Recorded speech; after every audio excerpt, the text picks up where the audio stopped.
This is the Hawkstone. It was erected 4,000 years ago by our Neolithic ancestors. It was already 2,000 years old when the baby Jesus was born. It's watched Roman armies march past, and the Normans, and the plague, and the Luftwaffe, druids, new romantics, and punks, and now it's watching me standing in front of it, drinking some lager. Lager that I've named in its honour. Fuck me, that's good.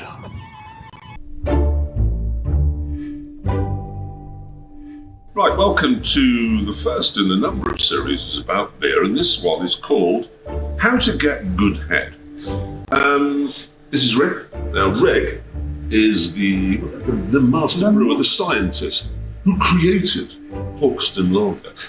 And I've come down here today because I've noticed that the amount of head on the beer varies. Sometimes the head lasts for, 20 minutes, and sometimes it's gone in 5. Do you notice that if you're eating crisps or a pork pie or some greasy food? I always am eating a pork pie. I'm never knowingly not eating a pork pie. Right. Well, this might be something to do with it. We know that in a pub, the foam is knocked dead by the application of either lipstick or greasy slobberings from pork pies or sausage rolls. Normally. So if it's not the lipstick, it might be the pork pie. So if you have a pork pie or a packet of crisps and you've got grease on your lips? Yes. Really? Yes, totally. I think we have, coming this way, some lipstick. But we do have pork pies as well. Oh, the sausage roll. Sausage rolls. Particularly sausage roll. Right, the sausage roll experiment, particularly if you slobber into it. Well, why not have Now nice that is sausage a roll? garage sausage roll. This is possibly encouraging you to get properly greased up. So there we go, we've poured the beer. I've killed the head. So the head goes if you've had something greasy on it? Yes, it increases the surface tension and the bubbles can't rise out of the beer. But why do other beers get more head? Oh, well, there are lots of things you can add to beer to enhance the foam. Like what? This is something we played with back in the olden days. It looks like sperm. It's kelp, it's seaweed. Is it?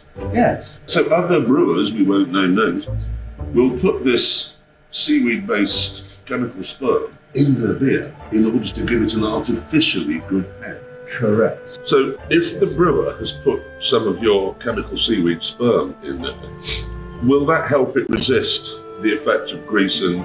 It will help it resist. It will. It's a foam made. But we're not going to put it in. We're not going to put sperm in Hawkstone.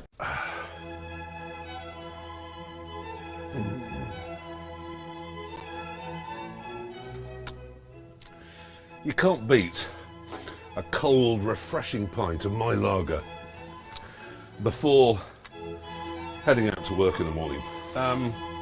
We're back about 6, darling. See you then. It's important to have the right sort of glass. What do you mean by the right sort? Because that's what they call the German glass. Yes. Formidable in France. Is that the right sort of glass? So it's Well, the this right is size? a good glass. However, with a good lager drinking glass, you have nucleation at the bottom of it. Now, this is just sort of scratching in the bottom of the glass, but it forms a site for the bubbles to come out of the beer. It's right at the very bottom. There's a scratch on You edge. just scratch the bottom. Yes, And then the you bubbles can. live on it. And the bubbles Form on it. form on it, absolutely. The bubbles rising up through the beer bring up the various foam positive materials and create a So if you nice... haven't got a glass with scratchings on the glass, you're going to get fewer bubbles. Correct. So less of a head. And then less of a head. So it's referred to as a head keeper glass. So you get good head. You get good head on a glass with... you get good head. It's to on a scratch glass. its bottom and Yeah. then you get good head. Yes, totally. Got And you you. can, at home, with a screwdriver, find your favourite glass and scratch it delicately on the bottom so that the bubbles So you nucleate and rise up through the beer, which will then hold the head. That's a on top the tip beer. right there. Get a scratch at the bottom and then you get good head.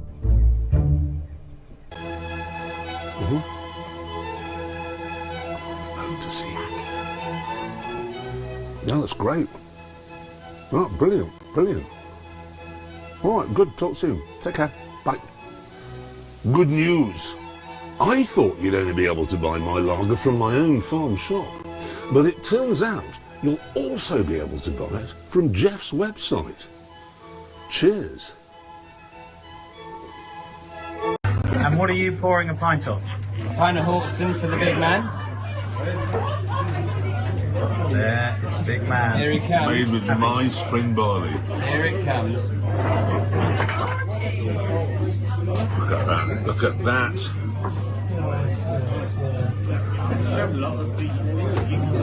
It's my third. Is that all? It's hard to make, isn't it, Jeremy? But easy to drink. Fuck me, that's good. Bad news. I made a TV commercial to advertise my new Hawkstone lager, which is made with barley from Diddley Squat Farm. We're going to show it in the middle of Who Wants to Be a Millionaire, but I've had an email from the lawyers saying that the scene where I take a swig and say, fuck me, that's good, contravenes a number of regulations. So it's back to the drawing board. It's fucking good though. They say that God took 6 days to create the world.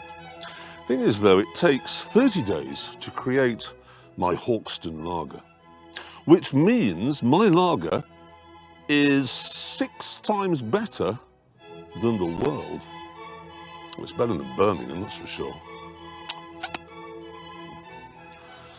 And Spain. I've had a new email from the legal department about my latest advertisement for Hawkstone lager made using barley from Diddley Squat Farm, and I'm not allowed to say it's better than Birmingham, but it is better than Birmingham. It just is. Why can't I say that? Why can't I? Jeremy? What are we doing next Saturday? It's the Hawkstone session at the brewery in Bourton-on-the-Water. Oh, to celebrate the launch of... Hawkstone session, exactly, the 4% lager we've just introduced. 4 Hawkstonians, people who are members of our group. And to find out how you do that, you go on our website, hawkstone.co. What will be going on? It'll be exactly like the Platinum party outside Buckingham Palace, apart from we don't have Rod Stewart or Elton or Shirley Bassey or any music at all? no music at all.